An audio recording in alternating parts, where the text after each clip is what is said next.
అందరికీ నమస్కారం. ఈరోజు బీర్బల్ చాతుర్యం అనే కథ విందాం. ఈ కథను రచించినవారు డాక్టర్ కొప్పరపు నారాయణమూర్తిగారు.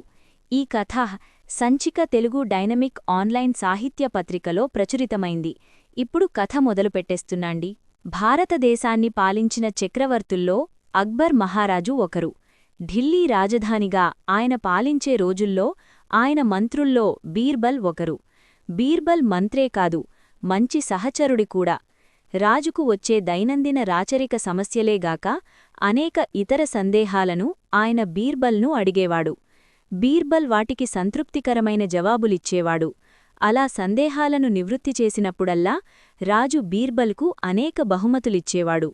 అలా ఏళ్ల తరబడి సాగటంతో బీర్బల్ ఇంటినిండా దాచుకోందుకు వీలులేనన్ని విలువైన బహుమతులు నిండిపోయాయి. ఇలా అయినదానికి కానిదానికి తనకు అంతంత విలువైన బహుమతులు అక్బర్ పాదుషా ఇవ్వటం బీర్బల్కు చాలా ఇబ్బందిగా కూడా అనిపించింది. ఎంత కాదన్నా అదంతా ప్రజాధనం, ప్రజలు పన్నుల రూపంలో కట్టింది. అలాని బీర్బల్ రాజుకు ఇకమీద బహుమతులు వద్దని చెప్పలేడు. రాజు ఏమనుకుంటారోనని భయం. ఒకవేళ రాజుకు కోపం వస్తే ఆ బహుమతులేగాక తన తాతల తండ్రుల కష్టార్జితం కూడా స్వాధీనం చేసుకోగలడు. అలాని రాజు ఇచ్చే బహుమతులను తీసుకువచ్చి భద్రంగా ఉంచే పరిస్థితి లేదు. ఈ సంకటం నుంచి ఎలా బయటపడాలో తెలియక బీర్బల్ గిలగిలలాడుతున్నాడు. ఆ సమయంలో రాజసభకు ఒక దొంగని తెచ్చారు రాజభటులు. మహారాజా, ఇతనొక బొంగ. ఇతనింటివద్ద ఈయన దొంగిలించిన విలువైన వస్తువులు దొరికాయి. అవి అక్కడికి ఎలా వచ్చాయో విచారిస్తే ఇతను దొంగతనం చేస్తుంటాడని తెలిసింది. అలా సంపాదించిన సొత్తు ఇంట్లో దాచితే అవి ఎలా బయటపడ్డాయో తేలాల్సి ఉంది. ఇతను మటుకు దొంగని ఒప్పుకున్నాడు, చెప్పారు భటులు. రాజు, ఏవయ్యా, నీ పేరేమిటి అని అడిగాడు. వృషభుడు అని చెప్పాడు దొంగ. నీ వృత్తి ఇదా అడిగాడు మహారాజు మళ్ళీ అతనిని. అవును మహారాజా, మా రాజ్యంలో అంతా సుభిక్షంగా ఉన్నా నీకు దొంగిలించవలసిన కష్టమేమి వచ్చింది? నిజమే మహారాజా, మీ రాజ్యం సుభిక్షంగా ఉంది, మాకు ఏ లోటూ లేదు.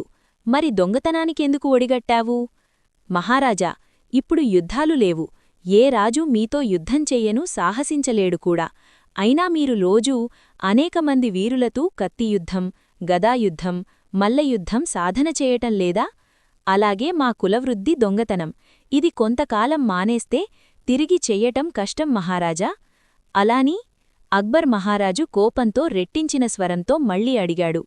అందుకే మా నాన్న, కులవృత్తి మానేయకూడదురా, కాలం ఎప్పుడూ ఒకేలా ఉండదు. ఇవ్వాళ అక్బర్ మహారాజు పాలన బాగుందని మానేస్తే రేపు వేరే రాజు పాలనకొస్తే మన పరిస్థితి ఏమవుతుంది?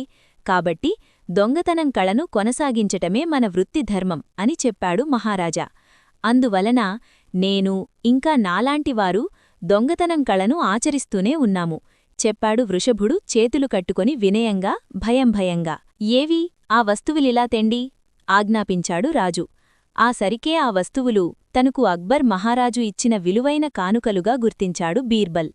రాజు వాటిని పరికించి, ఇవి మన మహామంత్రికి నేనెప్పుడో ఇచ్చిన నా విలువైన కానుకలే, అవి దొంగచేతికెలా వచ్చాయి చెప్మా అంటూ సాలోచనగా దొంగవైపు చూసి, ఏమోయ్, ఇవి నువ్వు ఎట్ల దొంగిలించావు మంత్రిగారి భవంతి నుంచి అని అడిగాడు అక్బర్. అయ్యా, అది మంత్రిగారి భవంతి అని నాకు తెలియదు. ఒక రాత్రి అలవాటుగా అటువైపు వెళ్లాను. మంత్రిగారి వీధి కామోలు చీకట్లో గుర్తుపట్టలేదు. ఒక ఇంటి బయట ఈ విలువైన కానుకలు ఇంటి వసారాలో ఉన్నాయి. రాత్రి 12 కావస్తుంది. మనిషి అలికడి ఎక్కడా లేదు. అటూ ఇటూ చూసి గబుక్కున వాటిని మాయచేసి నా తలపాగాలో దాచేశాను. రాత్రి ఇంటికి తీసుకువెళ్లి వాటిని దాచాను. ఇవి రాజభటులు కంటికి ఎలా కనిపించాయా వారే చెప్పాలి అన్నాడు వృషభుడు. రాజు భటులవైపు చూశాడు. ప్రభూ, ఈ వస్తువులు దొంగ ఇంటి బయట ఉండటం చూసి మాకు అనుమానం వచ్చింది. ఆ ఇంట్లో వృషభుడి భార్యను అడిగాము. ఆమె, మా ఇల్లంతా సామానుతో నిండి ఉండటం వలన రాత్రే మా వారు వాటిని తేవటం వలన స్థలం చూసిన తర్వాత వాటిని పెట్టవచ్చేమోలే అని అంది ఈ వృషభుడి భార్య. అప్పుడు తెలిసింది వృషభుడు దొంగని, వాళ్ళింట్లో ఉన్నదంతా దొంగ సొత్తని. ఆ విధంగా వృషభుడిని బంధించి దొరికిన సొత్తుతో సహా పట్టుకువచ్చాము మహారాజా అన్నారు భటులు. మరైతే ఈ దొంగకి ఏ శిక్ష విధిద్దాం అడిగాడు రాజు బీర్బల్ను. మహారాజా, అతను నేరం చేయలేదు. తండ్రి ఆజ్ఞ ప్రకారం కులవృత్తి అలవాటు పోకూడదని చేతికి పని చెబుతున్నాడని చెప్పాడు.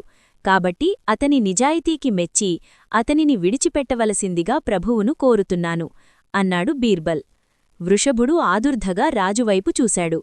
రాజు చిరునవ్వు నవ్వి, భేష్, తండ్రి మాట పాలించి నువ్వు ఈ దొంగతనం ఒక అభ్యాసంగా చేస్తున్నావు, కాని దీనిమీద బ్రతకడానికి కాదు, కాబట్టి నిన్ను విడిచిపెడుతున్నాను.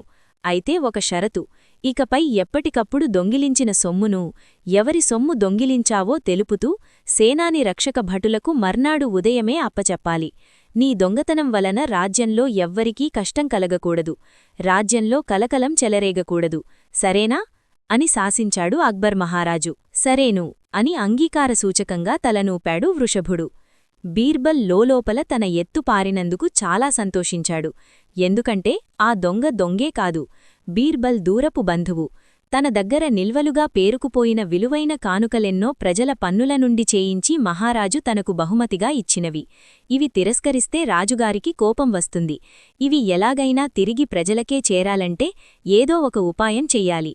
అందులో భాగంగానే దూరపు బంధువైన వృషభుడిని రప్పించి తన ఇంట్లో ఉన్న విలువైన ఆభరణాలన్నీ అతనింటికి చేర్చి దొంగతనం జరిగి అతను భటులకు దొరికినట్లు నాటకమాడించింది బీర్బలే. ఆ విధంగా ఆ సొమ్ము రాజు ఖజానాకు చేరింది. తన బంధువుకు ఏ కష్టం కలగలేదు. ఉభయతారకంగా సమస్యను పరిష్కరించినందుకు లోలోపల ఎంతో సంతోషించాడు బీర్బల్. ఇంతటితో ఈ కథ ముగిసింది. ఈ కథ మీకు నచ్చితే ఖచ్చితంగా లైక్ చేయండి, షేర్ చేయండి, కమెంట్ చేయండి, సబ్స్క్రైబ్ చేసి నాకు ప్రోత్సాహం ఇవ్వండి.